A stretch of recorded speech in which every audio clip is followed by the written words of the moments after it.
Hello students, कैसे हैं आप लोग। आई होप आप लोगों की पढ़ाई बहुत अच्छी चल रही होगी। देखिए, आपका जो एडीओ का एग्ज़ाम है उसके लिए बेसिकली अब मुश्किल से आप लोग 10 दिन अच्छे से पढ़ेंगे, तो कहीं ना कहीं आपके पास 10-12 दिन जो है वो शेष है। तो आने वाले 10 दिन में आपकी जो तैयारी होगी वो किस अनुसार होनी चाहिए, वो बहुत इम्पॉर्टेंट हो जाता है। देखिए, पूरे साल भर हम क्या पढ़ाई करते हैं ये बहुत मायने रखता है, लेकिन उससे भी ज़्यादा मायने रखता है कि हम एग्ज़ाम के 10-15 दिन पहले अपनी तैयारी को कौन-सी दिशा दे रहे हैं। तो इसके लिए 5 इम्पॉर्टेंट टिप्स मैं आप लोगों के लिए लेकर आई हूँ, जो आप लोगों के लिए बहुत ज़्यादा हेल्पफुल होंगे। इस एग्ज़ाम में अगर आप इस टिप्स को फ़ॉलो करेंगे, तो जो सफलता है वो कहीं न कहीं आपके नज़दीक आएगी। देखिए, फर्स्ट टिप्स जो मैं आपको देना चाहती हूँ, बेसिकली वो यह है कि आप लोगों को किसी भी हालत में क्या करना है ना, रिवीजन पे बहुत ध्यान देना है। अभी जो 10 दिन बचे हुए हैं, 10-12 दिन, उसमें आप लोगों को रिवीजन पे बहुत ध्यान देना है। और रिवीजन आप लोगों को अब वो नोट्स नहीं करने हैं जो आप लोगों का एक नोट्स होगा जिसमें कि 100 पेजेस होंगे, 200 पेजेस होंगे, पर नोट्स में 300 पेजेस होंगे। ऐसे वाले नोट्स को अभी आपको रिवीजन नहीं करना है। ऐसे नोट्स जिसमें आप लोगों ने मॉक टेस्ट में जो गलती की थी, मॉक टेस्ट में आप लोग गलती तो किए होंगे, उस गलती को जहाँ पर आप नोट किए होंगे, मतलब अपने मिस्टेक्स को नोट किए होंगे, वो सारे शॉर्ट नोट्स को आप लोगों को पढ़ना है। देखिए, आप लोगों को एक बात ये बता दूं कि अगर आप लोग रिवाइज अभी कर रहे हैं तो आप लोगों को सबका एक स्लॉट बनाना है। सबका स्लॉट यानी आप लोगों को उसमें आजीविका को भी टाइम देना है। आप लोगों को पता है आजीविका आपके सिलेबस में है, ठीक है। आजीविका को भी टाइम देना है, आप लोगों को सामान्य हिंदी को भी टाइम देना है। मैं इसको हिंदी लिख देती हूँ। फिर उसके बाद आप लोगों को और सब्जेक्ट जो है, जैसे कि मान लीजिए जीके को भी ध्यान देना है, आप लोगों को पंचायती राज व्यवस्था को भी ध्यान देना है, ठीक है, और ग्रामीण विकास योजना को भी ध्यान देना है। और सबका जो है आपका 2-2 घंटे का स्लॉट होना चाहिए। देखिए, एग्ज़ाम से पहले हम लोग 10 आवर तो पढ़ते ही है, ठीक है। 10 घंटे हमारे लिए तो होता ही है, ज़्यादा हो जाता है, लेकिन 10 घंटे से कम नहीं होते हैं। एग्ज़ाम से 10 दिन पहले की मैं आपको बात बता रही हूँ।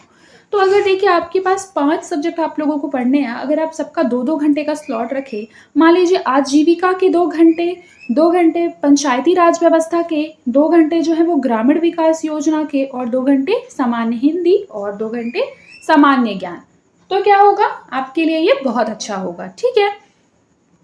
अब सेकंड चीज़ ये आ जाता है कि आप बेसिकली आपके शॉर्ट नोट्स आप लोगों ने जिस तरीके से बनाए होंगे, आपको वो याद कैसे करना है, रिवाइज कैसे करना है। तो यहाँ पर मैंने कुछ शॉर्ट नोट्स बनाया है। बेसिकली जब मैं मॉक टेस्ट वगैरह लगाती थी, उसमें मैंने जो गलतियाँ की थी वो सारे को मैंने नोट किया है। तो एक बार मैं उसको आप लोगों को रेफरेंस के लिए दिखा देती हूँ। देखिए, ये थोड़ा-सा ब्लर होगा, शायद ये आपको दिखाई ना दे, लेकिन अगर थोड़ा-सा मैं आपको पढ़कर बता दूँगी तो शायद दिखाई देगा, ठीक है। जैसे मैंने देखिए लिखा है, इसको पॉइंट वाइज़ लिखा है ताकि मैं वन लाइनर फॉर्म में इसको याद कर सकूँ, क्योंकि बेसिकली जो हमारा एडीओ का एग्ज़ाम है, आप लोगों को पता है कि इसमें एमसीक्यू बेस्ड ही क्वेश्चन आने वाले हैं वन लाइनर फॉर्म में। तो इसीलिए मैंने ये सारा नोट्स जो है वो वन लाइनर फॉर्म में बनाया था। जैसे देखिए, मैंने फर्स्ट पॉइंट लिखा है कि महेंद्र सेन समुद्रगुप्त के द्वारा पराजित हुआ था। We all know that. लेकिन अगर मान लीजिए आपको कन्फ्यूज़न है तो आप नोट्स बना सकते हैं मेरी तरह। फिर देखिए, हरिशेन कृत प्रयाग प्रशस्ति में उल्लेख है इसका। कौन सी प्रशस्ति में उल्लेख है, कई बार ये भी पूछ सकता है, ठीक है, ऑप्शन में। तो हरिशेन के द्वारा रचित प्रयाग प्रशस्ति में, आप लोगों को पता होना चाहिए हरिशेन जो थे उस टाइम पे एक जाने माने कवि हुए थे, ठीक है। फिर देखिए सेकंड पॉइंट क्या लिखा हुआ है। सेकंड पॉइंट हमारा लिखा है कि नरेंद्र सेन ने भवदत्त को हराया। किसको हराया था? भवदत्त को। फिर देखिए क्या लिखा है, बानाबरद जो कि दुर्ग में है, आरंग जो कि रायपुर में है, वहां से गुप्तकालीन सिक्कों की प्राप्ति हुई है, याद रखिएगा। और कुमार गुप्त का सिक्का छत्तीसगढ़ के कौन से स्थान से मिला है, मान लीजिए ये क्वेश्चन आता है तो आपको पता होना चाहिए आरंग से मिला है। तो मैंने देखिए आरंग लिखा, फिर कुमार गुप्त, और फिर ऐसे तीर का निशान बनाया, ठीक है। फिर है बानाबरद से क्या मिला है, बानाबरद दुर्ग से मिला है चंद्रगुप्त द्वितीय का सिक्का, फिर मैंने इसको तीर से जो है वो डिनोट किया है, ठीक है। इस तरीके से ही आपको शॉर्ट नोट्स बनाना है और याद करना है। और मुझे पता है, मुझे यकीन है कि आप लोगों में से जो भी सीरियस कैंडिडेट होंगे उन्होंने बनाया भी होगा। तो ये सारे जो नोट्स हैं ना, उसको अभी आपको सुबह उठते के साथ ही, आप लोग जैसे भी सुबह उठते हैं, सुबह सुबह का टाइम बहुत ही फ्रेश माइंड रहता है, तो उस टाइम पे आपको 2 घंटे इसको बिल्कुल देना है, ठीक है, जीके जीएस को, क्योंकि बेसिकली इसमें फैक्ट्स होते हैं। और फैक्ट्स कब याद रहेंगे, जब आप बार बार अच्छे से याद करेंगे, तभी आपको याद रहेंगे। क्योंकि ये सारी चीज़ें आप कितना भी ट्रिक्स लगा लीजिए, आपको याद तो करने पड़ेंगे। कोई आपको जो है वो घोल के नहीं पिलाएगा, आपको खुद से मेहनत करनी है, खुद से इसको याद करना है। एक बार मैं और दिखा देती हूँ किस तरीके से मैंने नोट्स बनाए हैं। देखिए इसमें सारे पॉइंट्स जो है मैंने, इसमें टोटल कितने पॉइंट्स मैंने लिखे हैं, 24 पॉइंट्स जो है एक पेज में मैंने लिखा है, ठीक है। और इसके अंदर बाकी पॉइंट्स होंगे, यानी कुल मिला के बोल सकते हैं इसमें 40 पॉइंट तो होंगे ही।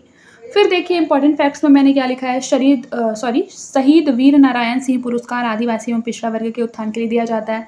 फिर यति यतन लाल अहिंसा गौ रक्षा के लिए दिया जाता है। ये मैंने बेसिकली जो खेल और कला शिल्प में जो सम्मान दिया जाता है वो सारी को मैंने एक पेज में लिख लिया था, ताकि ये मैं बार बार जो है वो रिवाइज करूँ तो मुझे याद रहे, ठीक है। फिर देखिए आगे, जैसे देखिए माता नी पछेड़ी, ये बेसिकली ना आर्ट एंड कल्चर से रिलेटेड वाला क्वेश्चन था जो मैंने लिखा था। माता नी पछेड़ी क्या है, तो ऑप्शंस में मान लीजिए आपका लिखा रहेगा कुछ भी, तो आप लोगों को याद रखना है कि एक हस्त निर्मित वस्त्र है। क्या है, हस्त निर्मित वस्त्र। फिर जैसे देख लीजिए, मान लीजिए कि पिथौरा चित्रकला क्या है, तो 7 घोड़े विशेष महत्व के इसमें इसका वर्णन है, ठीक है। इसमें भील, नायक, ताड़ी, राठवा जनजाति बेसिकली पिथौरा चित्रकला से संबंधित है। जैसे फिर देखिए किन्नौरी शॉल, किन्नौरी शॉल जो है वो हिमाचल प्रदेश से संबंधित है, ठीक है। और ये ज्यामितीय डिजाइन पर मध्य संस्कृति के कुछ यहाँ पर डिजाइन अंकित किए जाते हैं किन्नौरी शॉल में।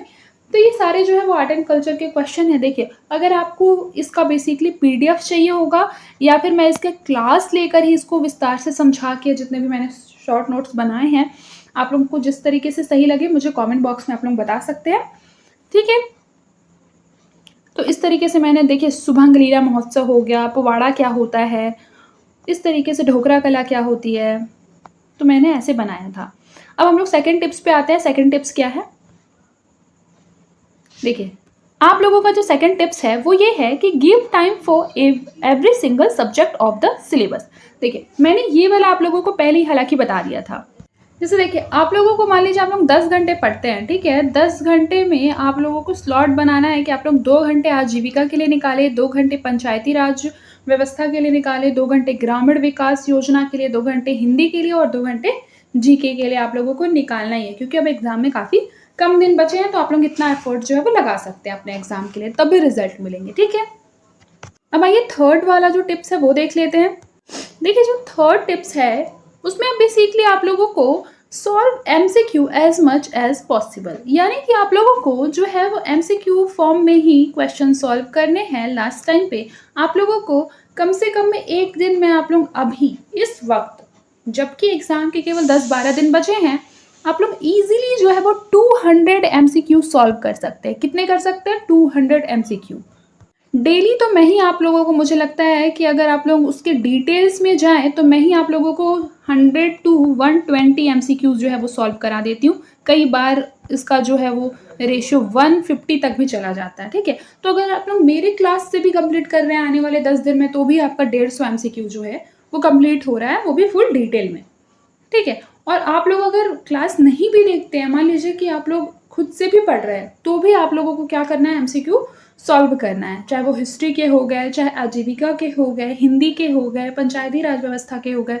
जहाँ से भी आपको न्यू क्वेश्चन जो है वो मिलेंगे देखने को, वहाँ से आपको इसको सॉल्व करना है। लेकिन एमसीक्यू पर डे जो है वो 200 सॉल्व करना ही है आने वाले 10-12 दिन में, तभी आपको जो है वो रिजल्ट देखने के लिए मिलेंगे।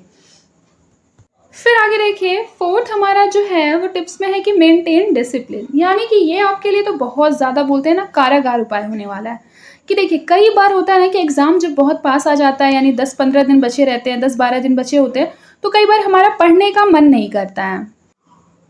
मतलब हमको क्या लगता है ना, बहुत बोर लगता है, हमको लगता है कि अब तो जो होना था वो हो गया है, अब हम 10-12 दिन में क्या कर लेंगे। बहुत से बच्चे बहुत सारी चीज़ें सोचते हैं, लेकिन देखिए 10-12 दिन भी अगर आप अच्छे से रिवाइज करते हैं डिसिप्लिन के साथ, तो वो आपके लिए बहुत कारगर साबित हो सकता है। क्योंकि देखिए 10-12 दिन पहले हम वो चीज़ें याद कर सकते हैं जो हमने साल भर में नहीं की थी।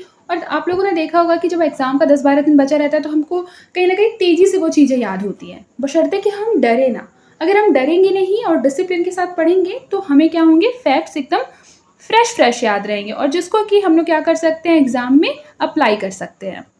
तो जो डिसिप्लिन है वो बहुत ज़्यादा इंपॉर्टेंट है आपके एग्ज़ाम के लिए। तो 10-12 दिन आप लोगों को क्या करना है, अपना एक रूटीन बनाना है और उस रूटीन को फॉलो करना है। कि जैसे मान लीजिए स्लॉट में आप लोगों ने डिवाइड कर लिया अपने दिन को, या फिर मान लीजिए कोई स्पेसिफिक टाइम टेबल बना लिया सोने उठने और बाकी दिन में पढ़ाई का, जिसमें आप लोगों को 5 स्लॉट रखने हैं 5 सब्जेक्ट के, ठीक है।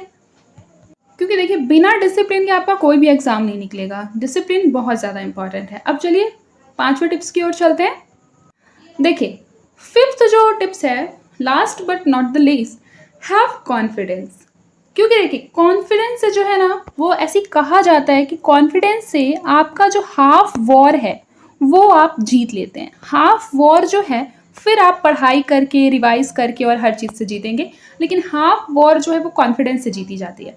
क्योंकि मान लीजिए आपने बहुत ज़्यादा पढ़ाई की है, ठीक है, आपने साल भर बहुत से बुक्स पढ़े हैं, लेकिन क्या किया है आप लोगों ने, आपके अंदर वो कॉन्फिडेंस ही नहीं आ पा रहा है कि अरे मैंने तो पढ़ाई किया है। आप डर में कि नहीं यार मेरा नहीं होगा तो क्या होगा, या फिर मैंने तो ठीक से पढ़ा ही नहीं है, तो फिर कहीं ना कहीं आपके पास जितना नॉलेज है ना, आप उसको भी अप्लाई नहीं कर पाएंगे एग्ज़ाम में। तो एग्ज़ाम में अपने नॉलेज को जो है वो अप्लाई करने के लिए सबसे ज़्यादा इम्पॉर्टेंट होता है कि आप खुद पर जो है वो कॉन्फिडेंस रखें। भले हो सकता है कि मैं समझ सकती हूँ कि आपके जो नेबर्स होंगे, आपके रिलेटिव्स होंगे, आपका पूछ पूछ कर सर खा जाते होंगे कि एग्ज़ाम निकला कि नहीं, कौन सा एग्ज़ाम दे रहे हो, क्यों नहीं निकल रहा है। बहुत से लोग होंगे बहुत टॉन्ट करते होंगे, ताने मारते होंगे कि अरे ये तो कब से तैयारी कर रहा है या कर रही है, इसका तो कोई एग्ज़ाम ही नहीं निकल रहा है। आपको उस सिचुएशन में भी उन लोगों को रिप्लाई नहीं करना है, क्योंकि रिप्लाई कौन करेगा, रिप्लाई आपका रिजल्ट करेगा। कौन करेगा आपका रिप्लाई, रिजल्ट करेगा। ठीक है, तो उसके लिए सबसे इम्पॉर्टेंट क्या है कि आप खुद पर कॉन्फिडेंस रखें कि मैंने साल भर बहुत अच्छे से मेहनत की है और जो भी होगा मैं उस क्वेश्चन पेपर को बहुत अच्छे से सॉल्व करूँगा या करूँगी। मुझे खुद पर ये भरोसा है। ठीक है, इतना आपको खुद से कहना है, क्योंकि देखिए सेल्फ टॉक जो होता है वो बहुत इंपॉर्टेंट होता है। पॉजिटिविटी जो है वो बहुत इंपॉर्टेंट होती है। यही सारी चीज़ें आपके अंदर कॉन्फिडेंस जो है वो बिल्ड करेगी। और कौन कॉन्फिडेंस आपके अंदर बिल्ड करेगा, और आपके अंदर कॉन्फिडेंस बिल्ड करेगी आपका टेस्ट। आप जो है वो कुछ क्वेश्चन का टेस्ट लगाएं, देखें कि आप कैसा जो है वो बेसिकली कैसा आप परफॉर्म कर रहे हैं। देखिए अगर परफॉर्मेंस अच्छा है तो कॉन्फिडेंस आप लोगों को लाना ही होगा, पॉजिटिविटी आएगा ही। ठीक है, लेकिन मान लीजिए अगर आप लोगों से क्वेश्चन नहीं बनते हैं तो भी निराश नहीं होना है। क्या सोचना है कि अच्छा हुआ मुझे ये क्वेश्चन अभी दिख गया, क्या पता एग्जाम में ये क्वेश्चन आए तो मेरा उस टाइम पे सही हो जाएगा। बिल्कुल ऐसे पॉजिटिव अप्रोच के साथ चलना है। ठीक है, आई होप कि आपको आज जितना भी मैंने समझाया है वो समझ में आया है। अगर आपको मेरा जो पढ़ाना है वो अच्छा लगता है, समझ में आता है, तो आप लोग मेरे चैनल को ज़्यादा से ज़्यादा सब्सक्राइब कीजिए, शेयर कीजिए। Thank you very much. आज के लिए बस इतना ही, मिलते हैं नेक्स्ट क्लास में। तब तक के लिए अपना ख्याल रखें और मन लगाकर पढ़ाई करते रहें।